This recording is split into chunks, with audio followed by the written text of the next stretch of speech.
I think for XDG as a whole, I'd like the Warwick pick only because it's strong against Shyvana and it can kind of get them to that point. No sustain coming from a healer. Ooh, very nice flash on the Vault Breaker there.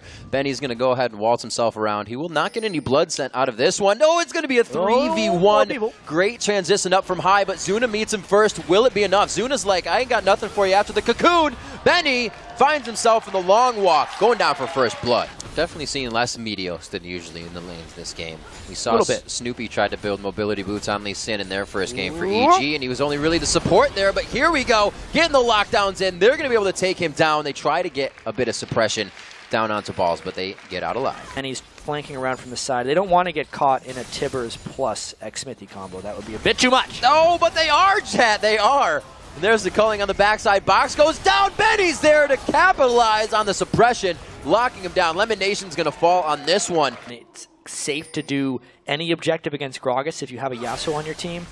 It is a little dangerous, however, just putting themselves in the Dragon Pit and allowing XDG to initiate, but that's what they've chosen to do. Here we go. Benny's getting close. Eyes on Warwick. He locks down high, actually. Dragon goes over to Meteos. He gets the smite down perfectly on it. High is very low, but somehow still alive in the fight. He dashes out. Benny's on his tail. Can he live with the last hit there? They have put 3 people on 1 person. The other side of the fight, it's XDG losing 3.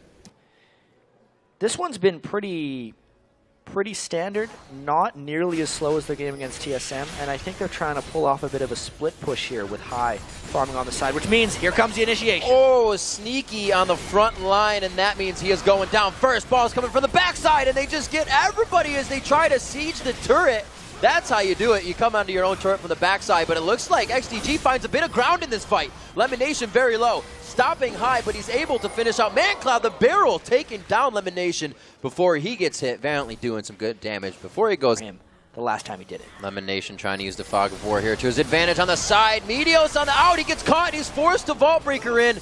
Assault and battery as well. High going down very low, and they're taking a bit too much damage at the start of this fight, but they trade back 2 quick kills instantly. Easy enough for me to say, and they keep going on the fight. Those 2 kills were perfect. Zuna almost goes down. He actually clicks back on accident. It's enough for Sneaky to hit the shot. He nets and flashes into position. 3-1 now. That was just a 3-for-2 in favor of XDG. Completely turned on its head right there. Yes, they got a start onto Meteos, but he's a very tanky guy right there. Didn't actually use his Lock of the Hour on Solari. Wow. Maybe could have lived. Even so, Cloud9 just powering through. Benny trying to do what he can on the front line, but he's only going to be taking a bit of damage.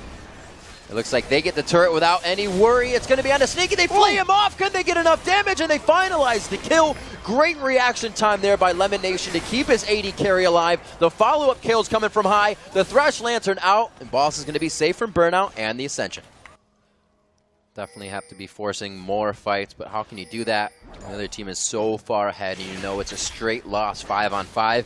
You get the split, you use the Fog of War to your advantage, and you use the Gragas ult to get High right in the spot you need him. They're going to throw it in the box. This is a big fight here for XDG, and they need to come out on top, but even with the turret on their backside is another member of the team. It's Sneaky and crew to wipe them out, push them off their own base here and just the outside.